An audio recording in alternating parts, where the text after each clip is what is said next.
Заборавен од државата, Националниот парк Галичица се крпари, финансирајќи се од наплата на влезници и меѓународни донации, пари кои не се загарантирани и постојани, пренесува Мија, повикувајќи се на изјава од поранешниот директор на паркот Андон Бојаджи.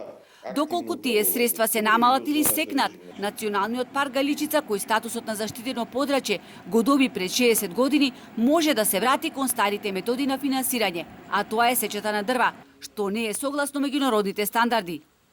Од тие причини не сакаме тоа да го сториме, но ако сме принудени ќе треба да се вратиме на таквиот начин на обезбедување на финансиски средства. Повеќе од половина од буџетот на Националниот парк се пари на германските даночни обврзници и од фондот Преспа Охрид. Еден од начините на обезбедување средства согласно Законот за заштита на природата е и од буџетот на државата, но во законот е оставено повеќе како можност отколку како обврска. Од друга страна, најголема закана за природните вредности на паркот е урбанизацијата. Во строго заштитеното подрачје на националното богатство и тоа низ целата територија на паркот има огромен број на нелегално изградени викенд куќи. За Алфа отворено и со години укажуваат од управата на паркот.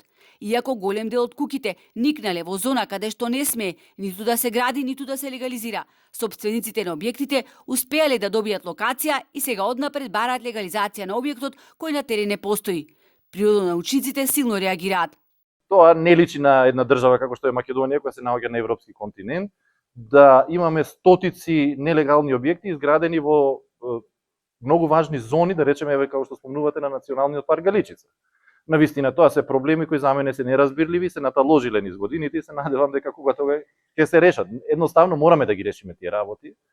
Сведоци сме дека и покрај сите овие строги прописи кои што важат со планот за управување со природно и културно наследство на Охридскиот регион не се почитуваат, значи има обиди да се протнат легализација на некои дивоградби кои што се наоѓаат во самото заштитено подрачје на крајбрежјето на Охридското езеро или во Националниот парк.